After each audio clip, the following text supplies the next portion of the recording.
Hey folks, I'm Tom Vassell. Jason Levine.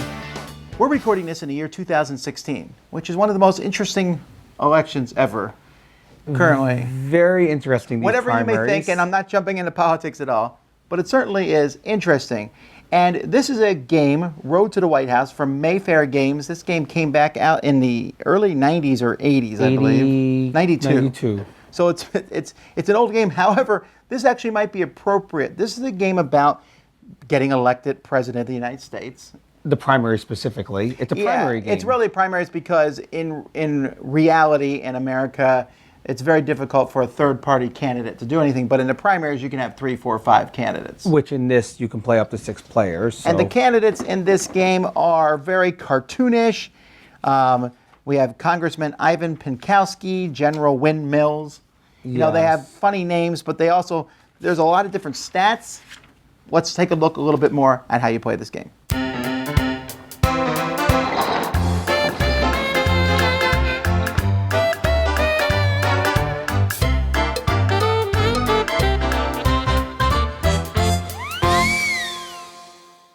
The first thing players are going to do in this game is they're going to pick a candidate. In the advanced rules, you can make your own candidate, but you're going to pick a candidate. And these candidates, they say they're not necessarily based on anyone who was in politics in the 90s. Sure.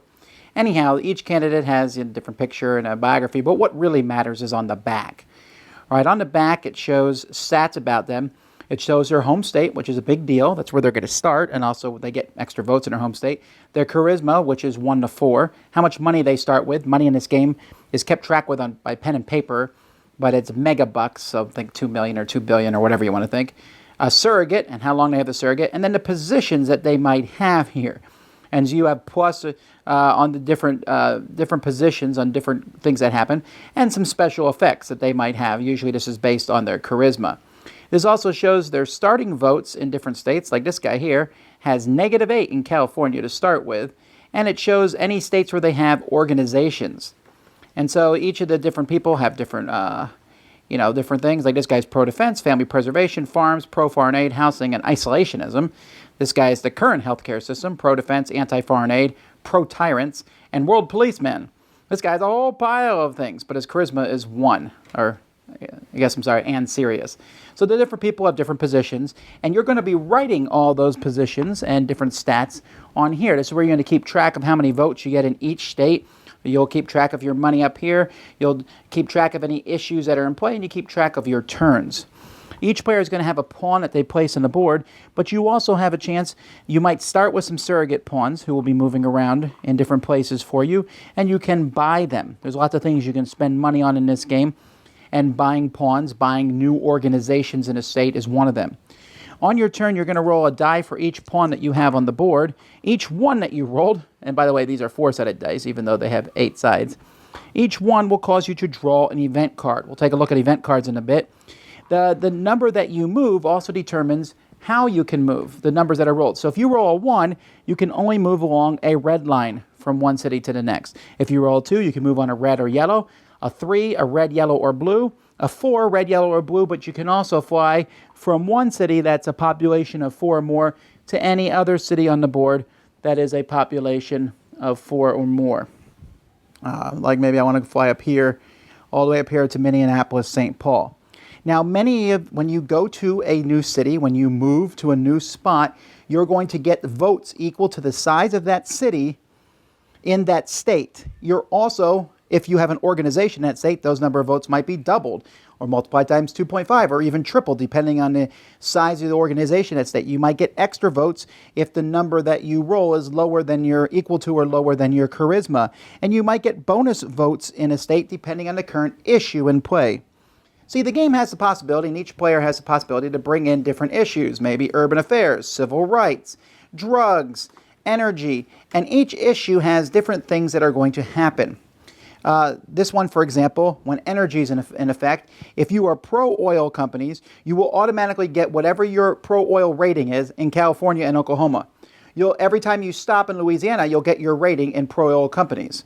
Every time you stop in Colorado, New Mexico, you get an extra vote, and every time you stop in Kansas and Wyoming, you get 1 the first time only. If you're anti-oil companies, you'll get your rating immediately in Maine. or once when you go to Maine, and you also get 1 per stop in Massachusetts. So depending on what your things are, like for example here in crime, whether you are for crime fighting or gun control, or anti-guns, they call it here, you have different things that you'll get the different ratings sometimes. In the next city, you'll get your rating right away. And so many of the different things will give you points, and so you're always going to have to keep track of what's going on and what your positions are. So when finance is an issue, balanced budget, tax cut, higher minimum wage, and anti-banks all have different effects depending on where you are. And I'll say right now that the game is pretty fair about this. It doesn't seem to take one side over the other, although I'm sure some people will disagree. Sometimes something will happen, like when education becomes one of the things that's going on.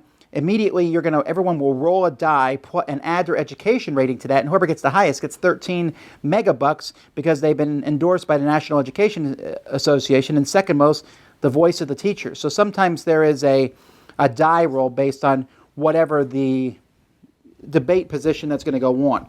And so as these issues come up, and issues can be raised twice over the course of the game, players can raise them, or sometimes drawing an event card will cause basically one of these issues to just happen automatically.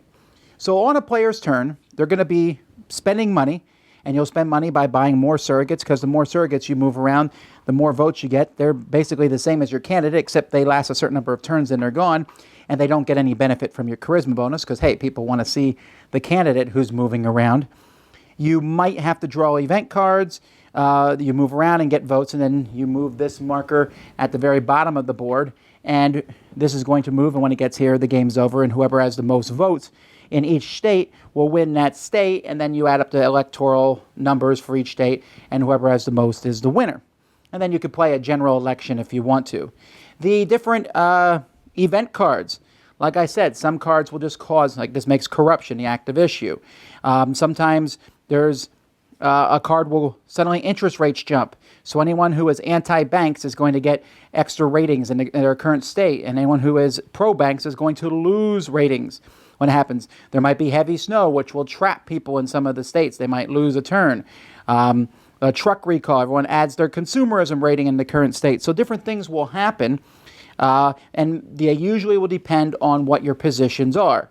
Maybe this one, the National Grange backs a candidate. So everyone will roll one die, add their farm's rating to that, and whoever wins that roll-off is going to get all these votes in those different states. So having a lot of good positions can help you out. You may not have the charisma, but when a certain card comes up, you might get a whole lot depending on you having a good rating in that particular issue. So that's basically the game. Like I said, you can go through and you can build your own candidate and, put their own positions on here. You can say you're the governor of a state, and, you want your organizations to be higher in a state. And you can then, after you're done playing the primaries, you can play just 2 candidates and go for the Whitehouse itself. And that's kind of how you play. Now, a couple things. First of all, you have to realize that this game is 20-some years old, so the electoral counts are off. Yes. The things that might be issues, most of the issues translate well to today, but not everything does. No, exactly. Now, the game is fun, and I like the game. However, there are several problems with it. Some of those are just oddities. There's for example, I love the cartoonish characters and all, but it really is weird the way that they have the different stances. For example, pro-banks, anti-banks, that's fine. Pro-women's rights is fine. But no one has ever come out and said, I'm anti-women's rights. Or they had, pro-blacks, anti-blacks. No one ever actually, well, I guess some people have said things like that. But you don't normally say that. They had to do that for purposes of the game. But sometimes it can be a little bit hard, I'm anti-Hispanics. That's an odd position to take, right? And even as a joke in a game, it's kind of weird. Yes, but it was in the 90s when this came out, early 90s. I guess. So that's a small thing. A bigger problem with the game is the fact that there's just stats everywhere. You're constantly saying, okay, this guy gets +6 in New York, and he's the governor here, and he gets a multiplier. And this stuff I love it in some degree, but it does slow the game down considerably. Your choices are really limitless. Yeah, see, I disagree with you about too many stats, because I think this game is the best simulation of running for running a primary and trying to win enough states and win enough delegates to actually become a presidential candidate. And you really have to figure out, am I going to go to this state? Am I going to go to that state? Am I going to send my surrogate candidate? You know, so you have your main candidate who's campaigning at certain states to try to get a lot, but you can send surrogates out to other states to also have them campaign in other states to kind of get little votes in other states, because you don't want to win everything, because you can't win everything, because in no election is it possible unless you're an overwhelming favorite or a returning president. But you want to win enough states to lock up your nomination so you can be the nomination for president. And I love it. It really feels, this is, to me, is the best political game of election campaigning ever. And I don't think any game has beat it since. Well, here's the thing. I agree with you that it's an excellent simulation. I'm just not sure it's a good game. See, the simulation is fine. I'm with you. I can look at these stats. I have more fun creating the candidates than I actually do playing the game. Like going through and just going, oh, I like this guy. Oh, okay. Oh, you know, this guy is, he doesn't want to help the elderly. This guy's this. Oh, this guy's the governor of this state. And this is stuff that's real life, right? I get all that. But it would probably be better off done on a computer, where it would handle all those numbers in the background for you than you having to go through. I mean, you're using pen and paper and adding and subtracting and different things. Yeah. And that's good. And I've used this game many times in the classroom as an educational thing. It's just that I think as a game, it needs to be streamlined for the 21st century. Well, yes, it's an older game, so it's going to have adding numbers and doing all those things, but I don't think that detracts from the game at all. I think that that adds to what makes, I mean, elections are all about numbers. It's, you know, how many votes am I getting in this state? How am I going to swing these people? You know, this block of voters, I want them to vote for me instead of for you. So how am I going to swing them? I'm going to campaign on these issues to try to get them to swing. And it really gives you the feel that you're in an election. Yeah, but what I'm saying is there are games, we'll take an example that we'll review sometime in the future, 1960, has a similar feel to it, but it's a much more streamlined thing, and because of that, it plays faster. This game can take 3+ hours. Yes. If you're playing with 2 players, it can go a little bit faster, 3 players, but you play with a full complement of players, that's a long time going on.